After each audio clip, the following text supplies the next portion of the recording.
Bienvenidos a Cruzando el Rubicón, donde analizamos la actualidad sin respeto a los dogmas de la corrección política. Hoy, las elecciones autonómicas de Extremadura.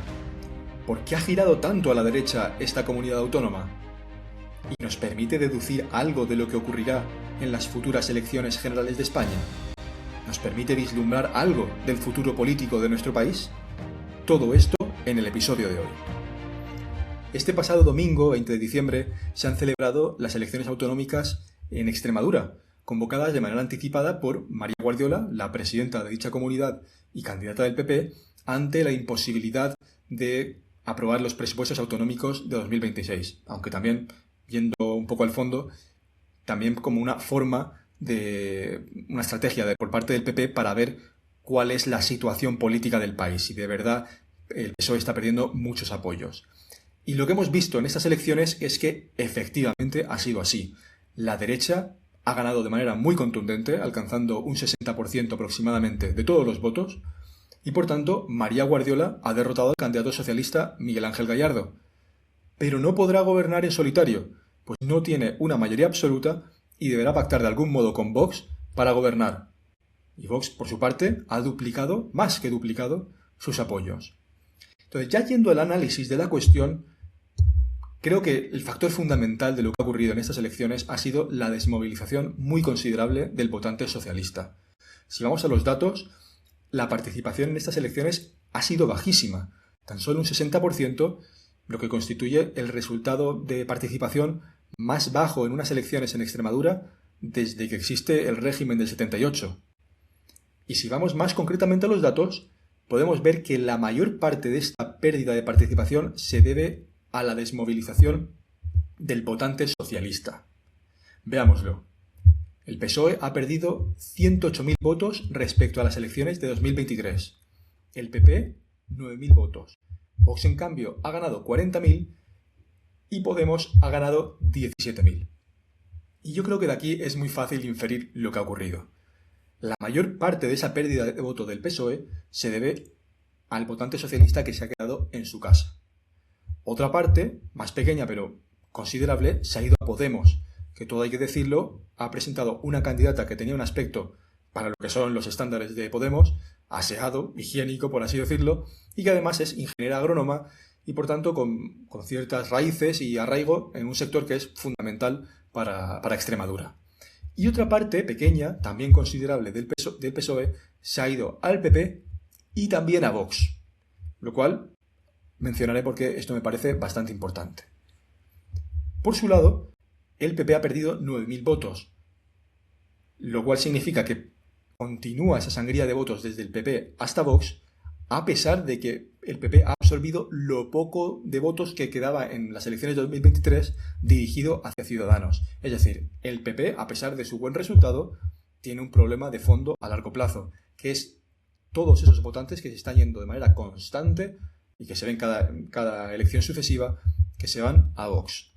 Ese es el primer factor y el que más explica el resultado de estas elecciones, que no nos debería sorprender.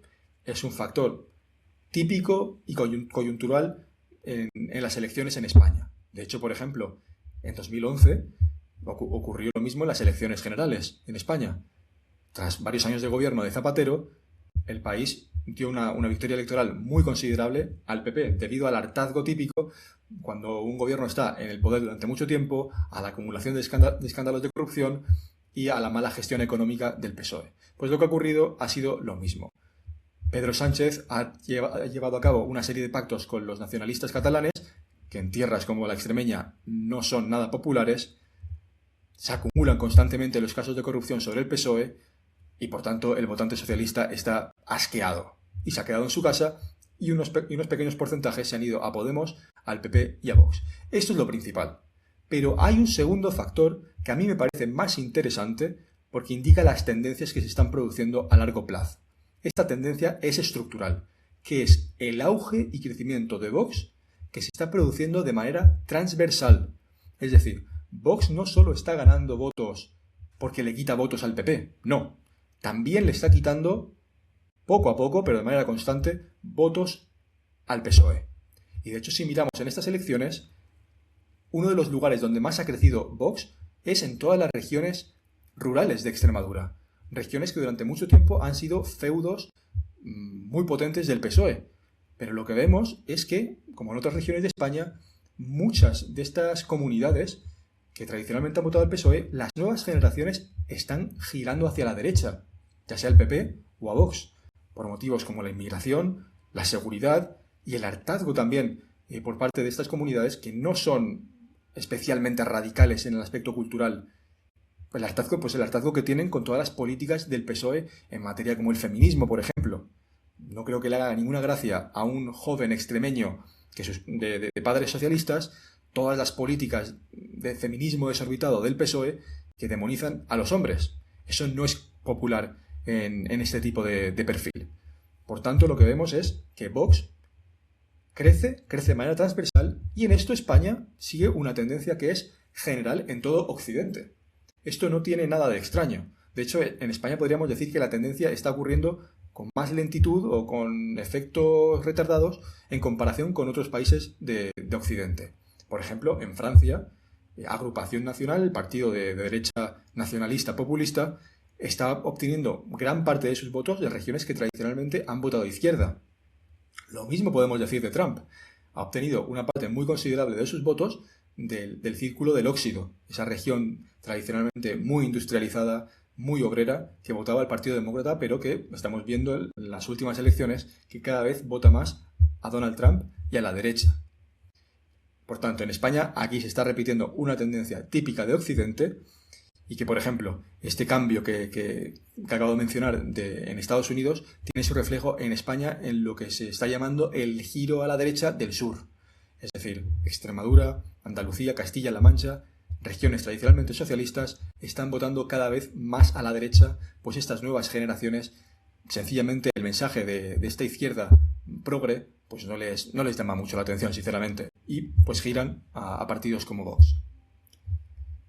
Y de estas dos claves creo que se puede deducir con bastante facilidad, se puede realizar un pronóstico fiable de lo que ocurrirá en las próximas elecciones generales en España. Si se celebrasen elecciones hoy, o incluso en el año que viene, o incluso en 2027, lo más probable, a falta de que ocurra algún tipo de acontecimiento impredecible, por ejemplo, geopolítico, lo más probable es que van a ganar PP y Vox de manera muy contundente. El PSOE se desplomaría, sobre todo por una abstención y desmovilización muy considerable de su electorado, y que tendríamos, por tanto, un gobierno del PP de algún modo apoyado por Vox. Esto también es algo que han señalado ya muchos analistas y que coincide con lo que indican las encuestas. Por lo que yo quería ir un poco más allá. Me gustaría considerar qué es lo que ocurriría después de un gobierno del PP y Vox. Porque creo que hay aquí unas tendencias a largo plazo que nos permiten ya generar escenarios plausibles. Cuando hablamos de largo plazo en política, evidentemente los pronósticos fiables son muy difíciles, pero lo que sí se puede hacer es construir escenarios. Es decir, sobre la base de los factores más importantes que apreciamos de tendencias a largo plazo en la actualidad, podemos deducir qué escenarios parecen más posibles. Y yo aquí quería compartir con vosotros un escenario de 4 factores que creo que desde un punto de vista conservador debemos meditar porque hay peligros para España y para su interés que nos deben hacer reflexionar sobre el rumbo que debe tener la derecha en España. El primer factor es, como ya he dicho, que el PP y Vox gobernarán de algún modo juntos. Pero este gobierno será un gobierno muy frustrante y posiblemente fracasado. ¿Por qué? Porque creo que van a haber muchas luchas intestinas, porque creo que la izquierda va a crispar mucho el ambiente y va a intentar deslegitimar ese gobierno. Y en tercer lugar, porque creo que el PP carece de la creatividad y de la valentía necesaria para abordar las reformas estructurales que se necesitan en España para verdaderamente enderezar la situación. Por ejemplo, no veo al PP, dado el apoyo tan considerable que tiene entre jubilados, emprendiendo ninguna reforma estructural de las pensiones en España, una cuestión que es absolutamente clave para la estabilidad fiscal de nuestro país en el largo plazo. Sencillamente no veo al PP tomando decisiones arriesgadas, valientes, decisivas en ese ámbito. Por tanto, creo que será un gobierno en gran medida impotente, frustrante, que nos llevará a la década de los 2030 con una situación política bastante complicada. Y no me voy a meter mucho en los detalles, pero todo esto hay que tenerlo también en cuenta en el marco de un contexto geopolítico que creo que tiene muchos factores de riesgo y que pueden influir en nuestro país de formas muy desestabilizantes. Como puede ser, por ejemplo, digamos, que China invada Taiwán o que hay una crisis de deuda. Son factores a tener en cuenta. El segundo factor de mi escenario es que se va a producir seguramente una fragmentación de la izquierda. ¿Por qué? Porque creo que la izquierda va a tener debates internos muy considerables sobre la dirección que quiere llevar. Porque lo que estamos viendo es que el apoyo de la izquierda a las políticas de inmigración masiva o sus políticas culturales deslocadas, alocadas como son el feminismo radical o el apoyo a todas las políticas transexuales, todo ese tipo de cuestiones están claramente empezando a cansar a la población y llevando a la izquierda a perder apoyos muy considerablemente en España, así como en otros países del mundo. Esto es algo que vemos en Estados Unidos ya. En Estados Unidos, la izquierda, el Partido Demócrata, tiene debates internos muy fuertes entre aquellos que quieren redoblar las apuestas por una política de izquierda radical o incluso acentuar sus políticas en un sentido radical, frente a otros que quieren llevar a cabo políticas más moderadas. Por ejemplo, moderar la política en inmigración, moderar la política en cuestiones culturales para acercarse, por ejemplo, a todos esos hombres de clase obrera desencantados con el rumbo cultural de sus países. Entonces yo creo que en España se va a producir algo muy similar. Lo vemos también en Francia. En Francia la izquierda también está bastante fragmentada en diversos partidos que adoptan posturas más o menos radicales o más o menos moderadas. Sí que yo creo que lo más natural es que una vez que Pedro Sánchez esté fuera del escenario, haya potencialmente una fragmentación de la izquierda. Tendremos por un lado a Podemos con una línea más dura, posiblemente tengamos a un partido perfil Sumar, Más Madrid, algo así, y luego el PSOE que también quedará con cierta fuerza residual. Eso es un segundo factor. El tercer factor es el continuado crecimiento de Vox, que hemos visto en las elecciones de Extremadura, hasta el punto que posiblemente se equipare en fuerza al PP. Y aquí, de nuevo, es algo que vemos en otros países de Occidente. El partido, por ejemplo, más fuerte de la derecha en Francia es Agrupación Nacional. En Estados Unidos, Trump ha tomado el poder. En Italia gobierna Giorgia Meloni. Lo más seguro es que en España Vox llegue a la capacidad de equipararse en potencia o quedarse muy cerca de la fuerza del PP, lo cual va a aumentar su peso aún más en la política nacional. Todo esto, como he ido resaltando, son factores que se repiten en otros países de nuestro entorno. No tienen tampoco nada de raro. Simplemente España va con unos años de retraso. Pero hay un factor, que es el que me preocupa, que sí que diferencia a España respecto a otros países, que es el factor del nacionalismo catalán y vasco. Otros países como Francia y Estados Unidos no tienen ese problema, pero aquí sí lo tenemos y cambia el cálculo político, cambia lo que puede llegar a ocurrir. ¿Por qué? Porque como estamos viendo en Cataluña y en País Vasco, sobre todo en Cataluña, el tema de la inmigración y la seguridad sí que pesan mucho electoralmente. Pero en vez de beneficiar a Vox, a quien está beneficiando es a Alianza Catalana. Es decir, a un partido de extrema derecha catalana muy, muy antiespañol, muy a favor de una confrontación en sentido separatista con España, aunque adopte políticas contra la inmigración muy extremas. Ello nos podría llevar a pensar que de algún modo podría Alianza Catalana llegar a acuerdos con la derecha, pero a mí no me convence, porque si uno ve la retórica que está adoptando Silvia Orriols, lo que uno deduce es que en las regiones afectadas por el virus del nacionalismo, lo que va a ocurrir es que esos factores que en otras regiones benefician a Vox, como son la inmigración y el estancamiento económico, allí lo que van a hacer es acentuar el nacionalismo. ¿Por qué? Porque esos partidos van a culpar a España de esos problemas. ¿Que tiene Cataluña un problema con la inmigración? Es culpa de España, que nos trae inmigrantes hispanoamericanos para colonizarlos lingüísticamente. ¿Que Cataluña tiene un problema de seguridad? El problema es España, que es un Estado fallido.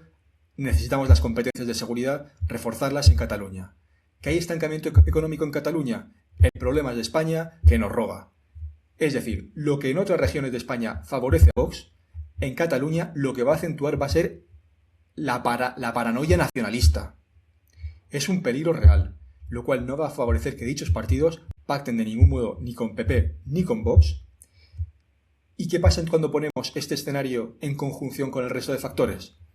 Pues que es posible que una izquierda fragmentada, impotente, con miedo, dicho coloquialmente, a no rascar bola, a no rascar el poder, le entregue todo lo que quiera a los nacionalistas a cambio, de algún modo, de alzarse el poder. Pero esta vez, con una España, con un régimen institucional en España mucho más débil, por todo lo que ha realizado Pedro Sánchez, que haría más difícil defenderse de una intentona separatista en Cataluña, y que, por tanto, se podría llegar a una situación donde la izquierda le concede el referéndum o algún tipo de medida similar a los nacionalistas catalanes para lograr el poder y desplazar a la derecha. Me parece que esto es un escenario a considerar. No digo que sea lo más probable, como por ejemplo sí que creo que es lo más probable que la derecha gane las próximas elecciones, pero creo que es un escenario que sí se puede dar. Sí que veo a Alianza Catalana, por muy de extrema derecha que supuestamente sea, sí que les veo apoyando a un gobierno de izquierdas si les conceden un referéndum con todas las garantías para que se produzca. Con el factor añadido de que si la derecha está muy dividida, será más difícil enfrentarse a eso, y que si la izquierda está fragmentada, será más difícil a la izquierda, por así decirlo, tomarle el pelo a los nacionalistas catalanes. Pedro Sánchez, por ser un líder más fuerte, con más control dentro de la izquierda, sí ha podido mantener, más o menos a su forma corrupta, mantener a los nacionalistas catalanes a raya. Lo que a mí me preocupa es que en la década de los 2030 una izquierda fragmentada le entregue a los nacionalistas catalanes todo lo que quieran. Entonces, esto es un escenario especulativo, pero creo que dadas las sentencias que actualmente hay y que las elecciones en Extremadura confirman, es algo que se puede llegar a producir y que por tanto debe considerarse por aquellas personas que amen España y que sean de pensamiento conservador. Con esto he terminado. Si les ha gustado mi análisis, por favor, denle a like, suscríbanse y compártanlo con sus amigos. Y por último, quería desearles a todos una feliz y santa Navidad. Rezaré por todos ustedes, sean creyentes o no, y les deseo que lo pasen muy bien con sus familias, que descansen y nos vemos la semana que viene aquí en Cruzando el Rubicón.